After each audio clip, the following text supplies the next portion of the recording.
सोलीपुर नामक एक गांव में संतोष अपनी पत्नी उर्मिला और बेटी श्रीलता के साथ रहता था। संतोष एक मछुआरा था। वो मछली पकड़ता था और उन्हें बेचकर अपना घर चलाता था। एक दिन जब वो मछली पकड़ने गया तो उसे रोज की तुलना में ज्यादा मछलियां मिली। वो पास के बाजार गया और उन्हें बेच दिया। फिर उसने रात के खाने के लिए कुछ मटन खरीदा। उसकी पत्नी उर्मिला उसे आते हुए देखती है। तुम्हारे हाथ में क्या है? मैं आज खाने के लिए मटन लाया हूँ क्योंकि मेरी प्यारी बेटी को मटन बहुत पसंद है। इसे जरा अच्छे से पकाकर खिलाओ तो। अब मुझे समझ में आया कि क्यों कहते हैं पिता बनने के बाद पति बदल जाता है। उर्मिला खाना बनाती है और बरामदे में ले आती है। तीनों खुशी खुशी खाना खाते हैं और अगले कुछ दिनों तक उनका आमदनी का अच्छा जरिया बना रहा। रोज वो मछली पकड़ता और अच्छी कीमत पर बेच देता। एक दिन जब संतोष ने समुद्र के बीच अपनी नाव ली तो उसने देखा कि समुद्र की सभी मछलियां मरी हुई थीं। वो मरी हुई मछलियों को इस तरह देखकर बहुत दुखी हुआ और काफी देर तक वहीं बैठा रहा। फिर खाली हाथ घर वापस चला गया। आज तुम इतने उदास क्यों लग रहे हो? संतोष ने वहां जो कुछ भी देखा था सब उर्मिला को बताया। तुम चिंता मत करो, ये समुद्र में तेज गर्मी के कारण भी तो हो सकता है। मुझे लगता है ये फिर नहीं होगा, इसलिए ज्यादा मत सोचो। श्रीलता तुम्हें ऐसे देखेगी तो बहुत दुखी होगी। उस रात संतोष सो नहीं सका क्योंकि वो समुद्र में हुई घटना के बारे में ही सोचता रहा। अगले दिन जब वो समुद्र पर गया तो उसने देखा कि फिर सभी मछलियां मरी हुई हैं और समुद्र में पड़ी हैं। अगले पूरे सप्ताह तक स्थिति नहीं बदली और उसके परिवार का जीवित रहना मुश्किल हो गया। एक दिन वो एक पेड़ के नीचे दुखी बैठा था। वो शाम तक वहीं बैठा सोचता रहा कि क्या किया जाए। तभी अचानक उसे किसी के पुकारने की आवाज सुनाई दी। वो उसी को बुला रहा था। संतोष, तुम सुबह से यहाँ उदास बैठे हो, क्या बात है? तुम घर नहीं जाते? ये कौन बोल रहा है? मुझे तो यहाँ कोई नहीं दिख रहा।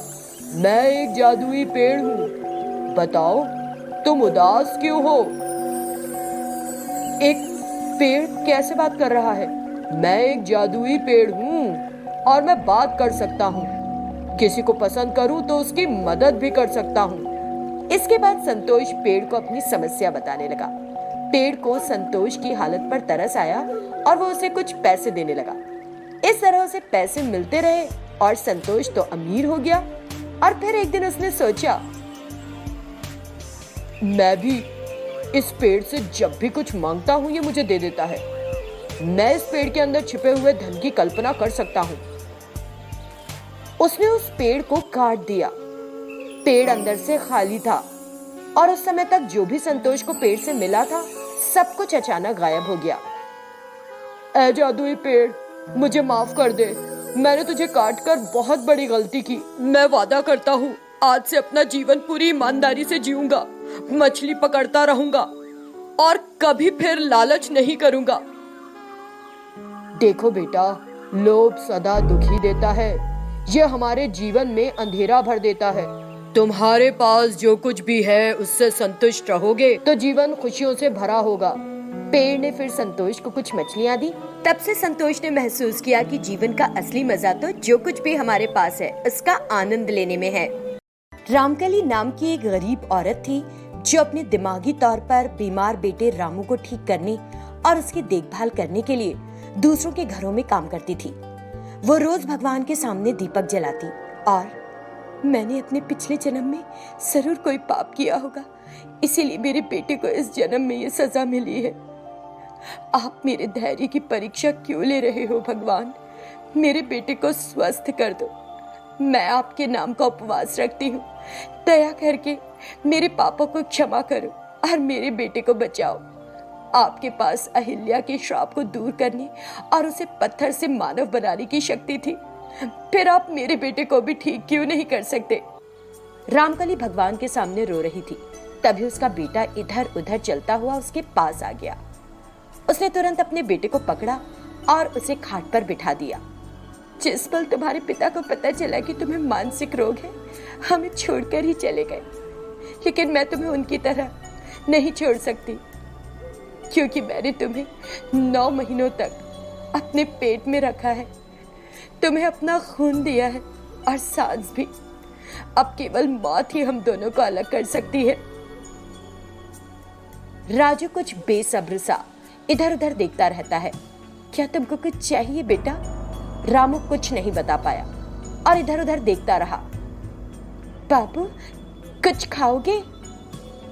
वो तुरंत उसे एक प्लेट में खाना लाकर देती है और रामू उसे थोड़ा थोड़ा करके खाता है। कुछ देर बाद वो घर से बाहर निकलने की कोशिश करता है। रामकली तुरंत उसे एक व्हीलचेयर पर बिठाकर बाहर ले जाती है। बाहर का मौसम बहुत अच्छा था और रामू को अपनी व्हीलचेयर पर घूमने में मजा आ रहा था। वो मौसम का आनंद लेते हुए अपना हाथ ऊपर नीचे करने लगा। इस बीच पास में रहने वाली एक औरत पंकजा वहां आ जाती है। रामकली, तुम कब से परेशानी में हो? मैंने सोचा था कि तुम कभी शादी नहीं करोगी, लेकिन तुमने एक शराबी से शादी कर ली। वो आदमी तुम्हें पीटता था और बाद में तुम्हें उससे ये मानसिक रोगी पुत्र हुआ। रामकली को उस पर गुस्सा तो आता है और वो उसकी बातों का जवाब देने की सोचती भी है, लेकिन चुप रह जाती है, क्योंकि पंकजा ही उसे जरूरत पड़ने पर पैसे उधार देती थी। उधर पंकजा अपनी बात जारी रखती है और आगे बोलती है, रामकली, तुम खुद को देखो, अभी भी जवान हो। यदि तुम चाहो तो कई मर्द तुमसे शादी करने और तुम्हें एक अच्छा जीवन देने के लिए तैयार हो जाएंगे। बीमार बेटे के लिए अपना जीवन बर्बाद करने की बजाय तुम ऐसा क्यों नहीं सोचती? रामकली नाराज हो जाती है। पंकजा, वो पंकजा का नाम चिल्लाती है। इस तरह क्यों चिल्ला रही हो, मानो मैंने कुछ गलत बोल दिया हो। जब तक तुम जियोगी तब तक इस बच्चे के कारण हर पल भुगतना पड़ेगा। इसे किसी अनाथालय में छोड़ दो, वो उसकी देखभाल करेंगे। तुम शादी कर लो और अपने पति के साथ खुश रहो। अगर तुम्हारे मुंह से एक और शब्द निकला तो मैं तुम्हें बहुत पीटूंगी, बहुत पीटूंगी। फिर वो रामू को लेकर घर के अंदर चली जाती है। उस रात उसे पंकजा की कही कड़वी बातें याद आती रहती हैं। इसी तरह सोचते सोचते उसकी नींद लग जाती है और नींद में ही मृत्यु भी हो जाती है। आधी रात रामू उठता है और पानी के लिए रोता हुआ इधर उधर घूमता रहता है। फिर अचानक वो गिर जाता है और वो भी मर जाता है।